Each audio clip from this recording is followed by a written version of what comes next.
பக்கத்துல இருக்கிற ஏதாவது ஒரு கோயிலுக்கு போயிட்டு சீக்கிரமா வந்துடணும். நான் ஹாஃப் டே லீவ் போட்டுக்கிறேன். மதியத்துக்கு மேல ஆபீஸ் போறேன். ஓகேயா? சரி வா கிளம்பலாம். ஆ, இரு இரு இரு. இப்படியே வா. கோயிலுக்கு போறோம், வேட்டி சட்டை போட்டுட்டு போலாமே. இதுக்கு இந்த ஃபார்மாலிட்டி எல்லாம்? அப்படியே போயிட்டு வரலாம் வா. ம்ஹும். அதெல்லாம் முடியாது. நீ வேட்டி சட்டை தான் போட்டுட்டு வரணும். சீக்கிரம் கிளம்பு, நேரமாச்சு போ. ஏய் ஏன் பாரு, இதுக்கு என்ன குறைச்சல்? மனசு கஷ்டமா இருக்கும்போது நம்ம செய்ய வேண்டியது ஒண்ணே ஒண்ணுதான். நமக்கு சந்தோஷத்தை கொடுக்க வேண்டிய எதையாவது செய்யணும். இல்லனா ரொம்ப ஸ்ட்ரெஸ் ஆயிட்டே இருக்கும்.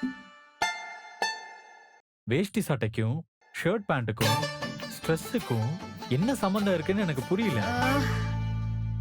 அதெல்லாம் இருக்கு. நீ சீக்கிரம் கிளம்பு போ. முகூர்த்த நேரம் முடிஞ்சிர போகுது. இது முகூர்த்தமா?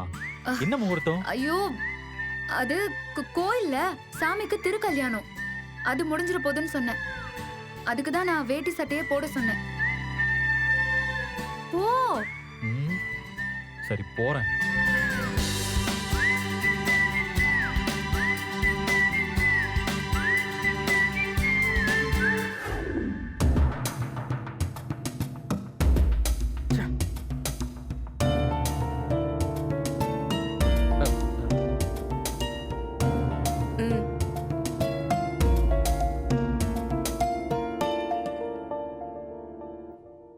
எங்க அர்ஜுன காணோம்?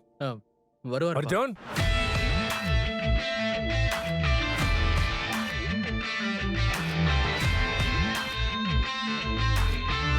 டேய் அர்ஜுன், என்னது இது?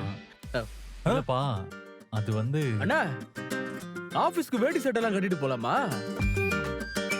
அப்பாடி, இந்த கோட்ல இருந்து தப்பிக்கலாம்னு இருந்தேன். நானும் இனி அண்ணன் மாதிரி வேட்டி சட்டை போட்டுக்கிறேன். இல்லடா. ஐயோ என்னங்க, அவர் பார்த்தா ஆபீஸ்க்கு போற மாதிரியே தெரியல.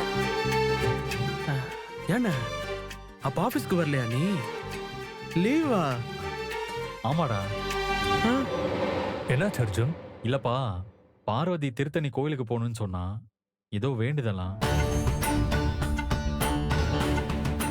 என்ன திடீர்னு? ரொம்ப நாளாவே போகணும்னு இருந்துச்சு. தள்ளி தள்ளி போயிட்டே இருந்ததா. இன்னைக்கு நாள் நல்லா இருக்கு, அதான் போகலான்னு. அத்தைக்காகவும் அஜய்க்காகவும் நான் உங்ககிட்ட போய் சொல்லிட்டேன். என்ன மன்னிச்சிருங்க மாமா.